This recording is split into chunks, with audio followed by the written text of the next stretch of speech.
Welcome to Power and Counsel with Pastor Sammy, where your life will supernaturally walk on water.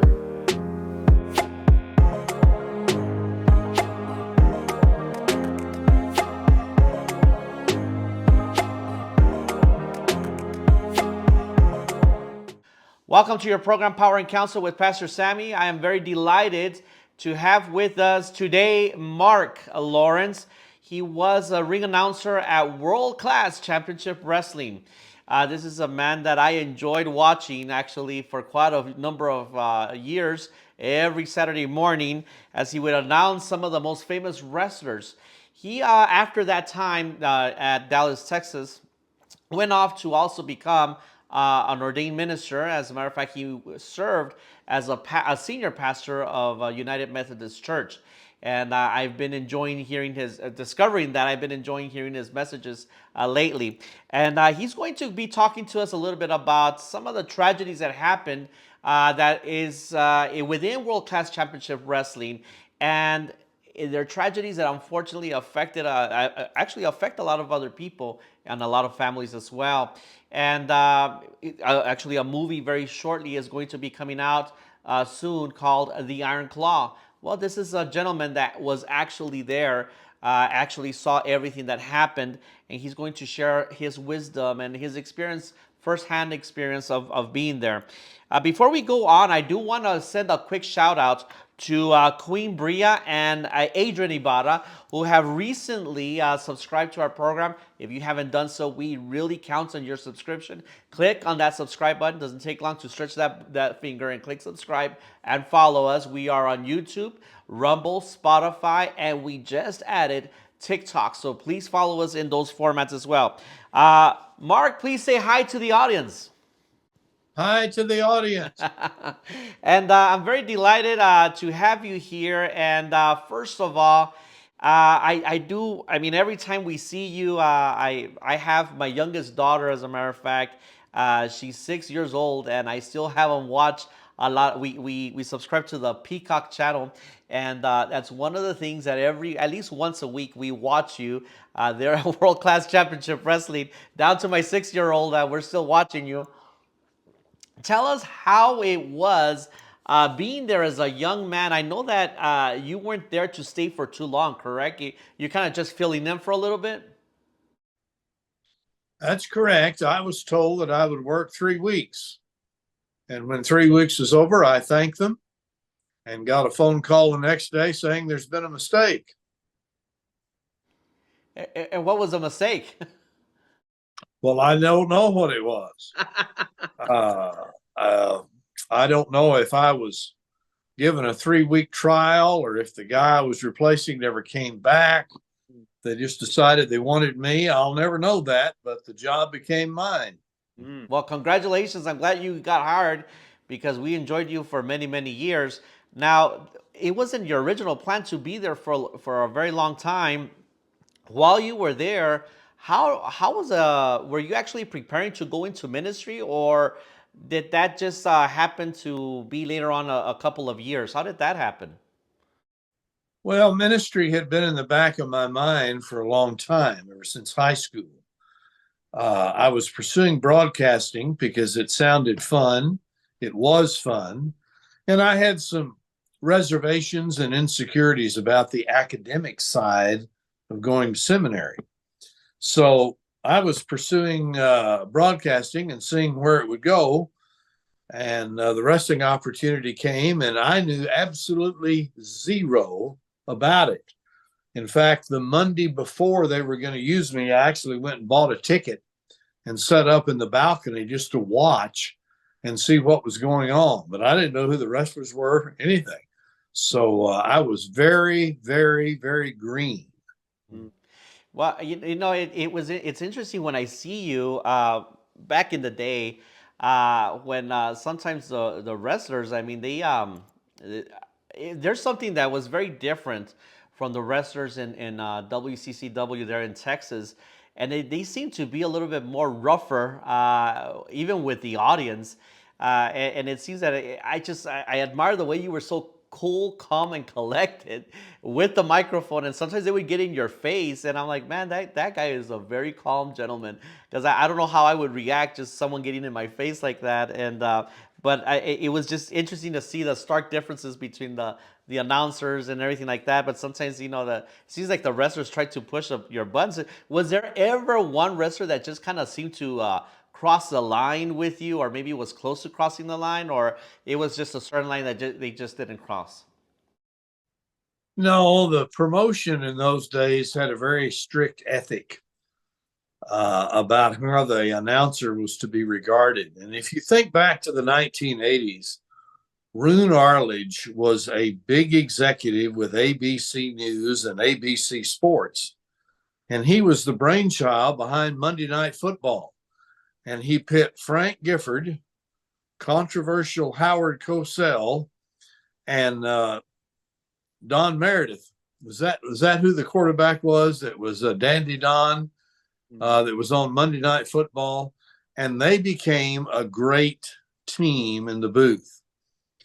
And the promotion always said the fans respect them. There was banter and disagreement, but the fans respected them. And so he told the wrestlers in our promotion, you leave Bill Mercer and Marc Lowrance alone. Don't rough him up. Don't touch him. Let him be the objective broadcaster. And you can holler and scream all you want, but respect the announcer. And if you respect the announcer, the fans will respect the announcer as well. And that's what we're trying to achieve. Well, that was a good. I'm glad no one ever did cross the line. But so you got there like around what, 1981, 1982? Seems like it was 1981 when I started in the summer.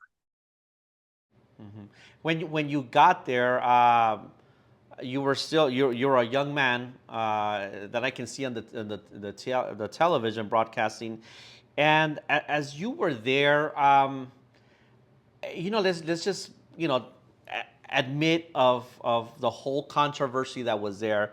And I'm sure, I mean, I haven't seen too much of the previews of the movie that's coming out, but the whole overwhelming thing is that there was drug usage, there was some things that were going on or anything like that. You coming into this scene, you don't know much about the wrestlers, you don't know much about that wrestling scene. Was that a shocker for you that you encountered, or was it just something that you were kind of like in a bubble because you were an announcer and you didn't really interact with that type of a situation with the wrestlers or anything surrounding with a drug scene or anything like that? Well, the answer to your question is both. In terms of coming in green, I didn't even want to do the thing for the 3 weeks because I knew nothing about it. But I thought for 3 weeks, the money was nice. What else would I do? So I did it. And then when they said, well, the job is yours, I had to dig in and learn quickly. And the promotion was very, very good to me. In fact, one of the reasons that I thanked them after that first 3 weeks is that they paid promptly. They were gracious. They were honest. They were kind. They were fun. People I could enjoy. So that's how I entered. And then I began to learn the wrestlers and get to know them behind the scenes. Now, I did not travel with them at that stage of the game. I did some traveling later, but at the beginning, I just showed up on Sunday night in Dallas, Monday night in Fort Worth. So I didn't know too much about their personal lives. The rumors of the drug and substance abuse and some of the evidenting behaviors did come along as the years go by, and I could see that there were concerns. But I had done work for UPI and Associated Press Radio and had been in the locker rooms with the Texas Rangers and other professional sports teams. So the drug and substance stuff was not just limited to wrestling. It was part of the culture of the day, especially in the fast 80s. And when you started encountering some of that, what was your initial reactions? Is it just kind of like turn a blind eye, or it was just shock, especially, I guess, because of your maturity at that time? What was your response? Well, I don't know how mature I was, Pastor Samuel, then or now for that matter, but At the time, it wasn't an issue because I was focused on my job. I needed to know what the promotion wanted to get across in that particular telecast. And remember, the first year or so I did it, I wasn't doing TV. I was just the ring announcer. I introduced the wrestlers, handled the in-house stuff. And Bill Mercer had the TV show there on Channel 11, which was the only TV they had. Unbeknownst to me, Fritz von Erich and other people in the promotion were behind the scenes working the details out for the World Syndicated show, which was going to be taped out of Channel 39 in Dallas. And when that started up, they moved Dallas from Sunday night to Friday night, and they started doing the TV over there every other Friday. They would tape 2 shows one Friday, and then the next Friday would just be a house show. Well, when they did that, they promoted Bill Mercer to the syndicated show, and I became the TV host for Channel 11. And that's when I really had to start focusing on the storyline for that week and getting the personalities of the stars over and who was upset about who and what they had done and what were they going to do, as well as narrating what was going on in the ring. So I was focused on that and what the wrestlers were doing in the bedroom and the bar. I just wasn't paying any attention to that. Is there not necessarily if you don't have to mention them by name, but some of the wrestlers that approached you in one way or the other that maybe they approached you with some of the things that were going on in their lives? Did any of them approach you, and is there a way, maybe for help or maybe some kind of a positive influence or anything like that? No, not really, because in these early years, I hadn't declared for ministry. I hadn't gone to seminary. I was just the new young skinny guy that had come in to announce and do the TV. So I wasn't approached that way. Now friendships emerged, and go out and eat barbecue or have great conversations, but there was nothing of a helpful or pastoral nature at that point. What would change now that you have had that pastoral experience as a minister? I'm sure that I was looking. It feels like just yesterday you were there on at the Sportatorium, but I mean, you looking at the time that you went into ministry, you had at least 30 some years of ministry, so you've had to encounter a lot of people that you had to help with situations in their life. And I guess some of it you can kind of think, well, some of the wrestlers dealt with that. If you were to go back in time, as I guess with your experience in ministry, who would you probably try to approach and try to help ahead of time, kind of like a time traveler, that you could go back in time and not go back as a ring announcer, but go back as a confidant or a friend, or kind of like the fairy godmother of Cinderella going back, just trying to help them and say, hey, watch out for this. So who can you think about trying to reach and giving some advice? Well, let me answer that in 2 ways. Number one, if I had it to do over again, my first change would be with the fans. I suffer from attention deficit disorder. I didn't realize that until I was long after the wrestling stuff. But I really have to zero in and focus and pay attention if I'm going to get it right. I would be so focused that I didn't do well with distractions. So when the fans came up and wanted personal attention, sometimes I was very aloof and standoffish, and I didn't mean to be. It's just I was trying to be so focused. And if I had it to do over again, I would take the time to kneel down and be with the people and be their friend and be their encourager. And when I'm out in my later years doing that, I take a special interest in doing that to let them know how much we appreciate them. And then the second part of the answer is with the boys. Those boys didn't have any structure, any guidance at any level of their life to help them with stardom, to balance their budget, to manage their money, to plan for their future. and also to deal with the temptations, because everybody wanted to be close to them. Everybody wanted to know the Von Erichs. Everybody wanted to be with the stars. And so they'd offer them all the booze they wanted, painkillers, cocaine, weed, whatever it was. And I would not only work with the boys, I would try to work with the hierarchy of the promotion to provide some guidance for these wonderful young people, many of them married, not yet with children or with young kids, so that they had some help in making good decisions. And I would love to have been a part of that. Mm-hmm. Being that with your experience as a minister, and then of course being several years that you were there at WCCW, um, a lot of young people, as a matter of fact, a lot of young men, they always aspire to achieve these things, and they have big dreams. Um, but sometimes those big dreams, sometimes they go for them at any cost. What would you like? And we're talking about like looking back at these wrestlers there that when you were there, and I'm sure you can remember the sparkle in their eye of being young. Looking back at the videos, I see some of them, and I see them on the screen, and man, some of them look like you can see they're immature, like fresh out of high school almost look, and but you can still see some kind of innocence in them. What would you suggest to any young man trying to desire, maybe not stardom, but just their dreams in life, and staying away from some pitfalls that might lure them the wrong way? Well, Pastor Sammy, I think I would emphasize the fantasy that people have. We all have fantasies about stuff. We have a fantasy about the home we want to live in, the career we want to have, the marriage we want, and many other things in life, things we do for fun. For the fans, those wrestling stars were a fantasy to them.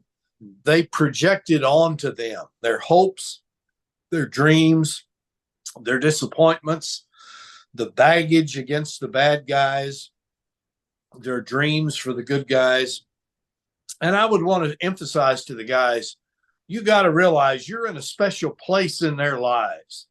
And you got to take that very seriously.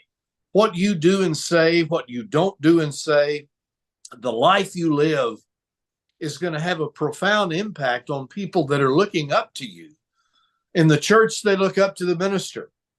On the football field, they look up to Tom Brady and Zach Prescott and the stars of the day. And they want those people to be somebody that is a positive role model that helps them with their own decisions and struggles in life. And that's a very fragile thing. And when you color outside the lines and you make a mess and you disappoint those people, there's lots of people that get hurt, not just you. And it's not easy to live in a glass house. It's a high privilege. And we've got to help each other with those ethical and relational decisions. I think you're very correct. Especially in the line of ministry or in anything. I've worked in the education system, in the military installations, and different backgrounds. I've been in the mental health profession as well, and the eyes are always on the leaders or the people who have a position of prestige. And as it is, people will make up things about them, period. Things are not true. So any little thing, it reminds me of the scripture in Thessalonians where it says, avoid, even the appearance of evil. If it appears to be evil, avoid it, because, the people are going to exaggerate it, or people are going to be let down. But I think we've gone through a time in our culture where um, we wanted everyone to just be the same as we are. And in the sense, of course, we're human. But when you have a certain calling and a vocation, it does call you to a higher responsibility. And I think it's not just that you're better than everyone else, and you're supposed to do better. But I think in any kind of structure, where it be in whatever profession you may be in, we always have to keep in mind those who are in charge, those who are leaders, to always keep a sense of accountability. Kind of like what you said, that maybe the wrestlers needed someone to be there with them. And I again, just being fascinated that I found you very recently. I started hearing as much as I could from you, and it seems that you're back in. You retired from ministry, and you're back in the wrestling ring. And well, I don't know if that's still the case, but I saw that you had welcomed Jeff Jarrett back to Dallas, and you just I saw you as a minister there in the. It was weird because you were in the ring. You weren't wearing your minister's vestments or anything like that, but you were in the ring and you were talking to him. And as you were talking to him, and you were basically instilling hope and just lifting him up, I saw his face. I don't know if you remember that time, but I saw his face just starting to glow, and it's like he was that young man again. But this time, it seems like you were doing what you would do if you were, like I asked you, going back in time and doing those things to instill hope in those kids and give them a sense of moral direction.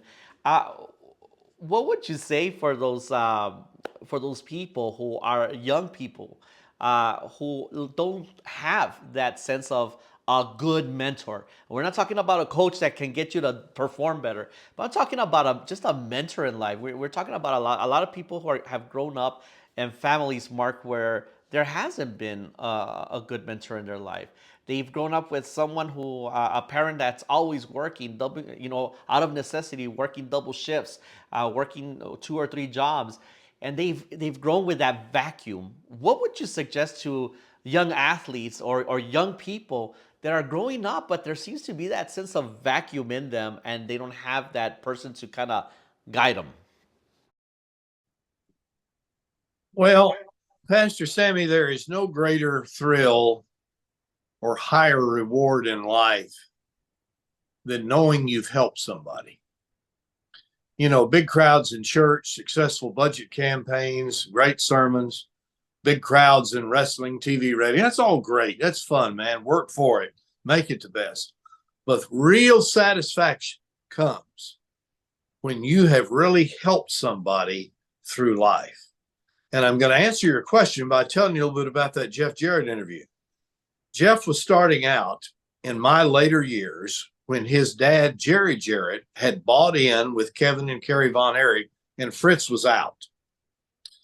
And so I got to know Jerry Jarrett. He was my boss, and his son, Jeff, who was learning the business and running. And then I went on and took my first church and said goodbye to them. Well, I reconnected with Jerry Jarrett years later in 2019 because someone did a podcast with him and he was talking about me, and I got Jerry's number and I called Jerry and said, "Hey, I'd love to see you after all these years." And I went to Tennessee and spent a day with him. And he had me do a Wrestling with Life series on his Roku network. And we did about 25 installments and had pretty good returns on it. But in that, as I got reacquainted with Jerry, I learned that he and Jeff had had a major falling out some years before. And I knew it was very painful for both of them. And they were sincerity in their voices when they talked about it. And I looked at Jerry Jarrett and I knew what a strong personality he was. He was a master manipulator and promoter. It was his gift. He did it well. He couldn't help himself. And when Jeff was trying to forge his own identity, his dad's strong personality and Jeff's desires clashed. And what Jeff did was painful, but he did what he had to do. He separated from his dad. He still loved his dad, but there had to be professional separation. And then it drew back together again and had a happy ending. And I knew Jeff had some guilt about that separation where he stood up to his dad. And I wanted him to know that I understood that and why he did it and how I could love Jeff, I could love his dad, and that I was proud of him. And I wanted him to feel the mark that he's made just as his dad did. And I remember that night because it got to Jeff's heart in the middle of the ring when he's trying to be rough and tough. And I was very thankful for that night because God was at work in all of that. And that is an example of what I would want to do or others do for each other. Listen to the stories of life. listen to people speak from their heart, care for them, and advocate for their well-being, and let the Lord lead you. And those opportunities will come more often than we think. You know, and I could see, like you're saying, that the Lord was at work when he was in that ring, because I could see when he came in. I'm sure he came in with an idea of what to do, but when you started talking to him and the way you were talking to him, you can see the change in his face immediately. It was like a melting of ice, and something else was coming out, and you could just see the just what God was doing in his life. And it's just that I really hope that and pray that God continues to use you, even though you're in a different situation. That still God is able to use you, Mark, in this sense now in your new position. So, are you back full time doing ring announcing or not? No, I helped a little promoter out of Southern Oklahoma for 4 or 5 shows, and Jeff Jarrett was with us for one of those. He ran out of money and is not running anything. I'm still in ministry. I just don't pastor a church anymore.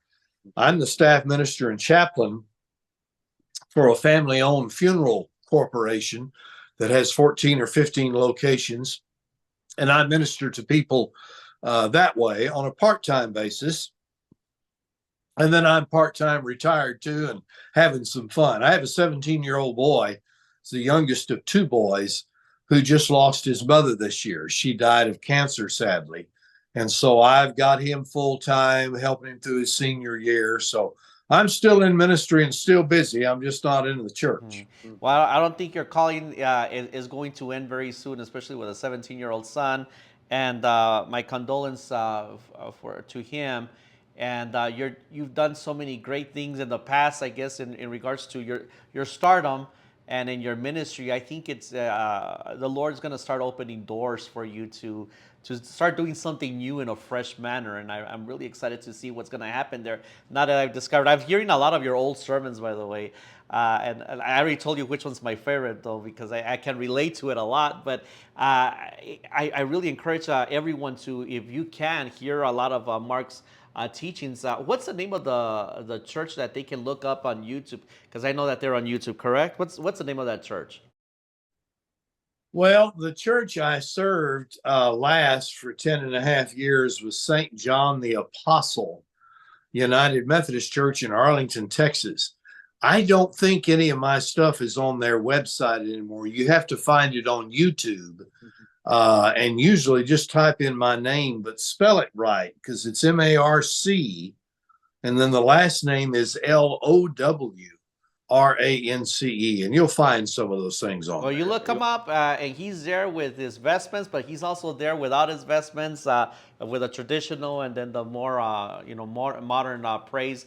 Mark, what would be? I always ask everyone when they're our guests, what would be your words of power and counsel for anyone hearing you, or just your words of legacy in regards to their faith in Christ and in life? What would be your words of power and counsel for them from Marc Lowrance? Well, it's a phrase that Dr. Robert Schuller used to say: tough times never last, tough people do. And your toughness, tough people, are those who let God's strength live in them and live through them. It's not just self-reliance being tough. It's letting God's strength and God's grace walk ahead of you and fight some battles for you. So often in our culture, we want to quit and give in too fast because all we see is what right in front of us, and we can't see beyond that. We can't see the good life on the other side of it. So just remember, there's always a sunny day ahead, no matter how dark it may be today. So trust God, pray for God's strength, hang in there, and you'll come out on the other side stronger. Remember those men that went into the fiery furnace. It hurt for a while, but they came out stronger, and God had his way with old King Nebuchadnezzar. Wonderful. Thank you, Mark. I really appreciate those words. And for everyone else, If you need prayer, if you need to make an appointment for counseling, biblical counseling, spiritual counseling, or even deliverance, we're here for you. Our email is in the description, and we're here to help you. Call us to make an appointment. And Pastor Marc, well, I call you Pastor Marc because I'm a pastor too, but thank you so much for being here. And I look forward to maybe hearing maybe more on from you about what you think about the movie, The Iron Claw, that's coming out very soon regarding the tragedies of the Van Erichs and a lot of what happened there. But believe me, it's like Marc said, it's not just the tragedies, it's overcoming those tragedies. And God is there with you. And I want to leave you with Isaiah chapter 61, verse 3. And it says as follows, that God has come to console those who mourn, to give them beauty for ashes, the oil of joy for mourning, the garment of praise for the spirit of heaviness, that they may be called trees of righteousness, the planting of the Lord, that he may be glorified. God can still be glorified in your life, even though it might be in the middle of a big mess. Look for someone. There's always someone that you can talk to. Look for the right person. Don't look for the person to your left and your right that are joining you in the mess. Look for someone that is way outside of it and seems to not be involved in that.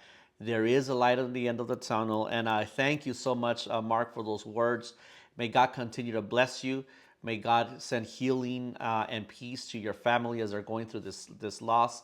And may your son just achieve great prosperity and the blessings of God and the destiny of God in his life, especially when he has such an awesome dad like you to guide him with experience and much more. Thank you so much for being with us. Well, you're sure welcome, and blessings right back at you. And everyone else, I want to remind you to reach out to Buffalo Man Beard Oil. They are a great supporters of our program. And we'll see you again where we will supernaturally continue to walk on water. Be blessed.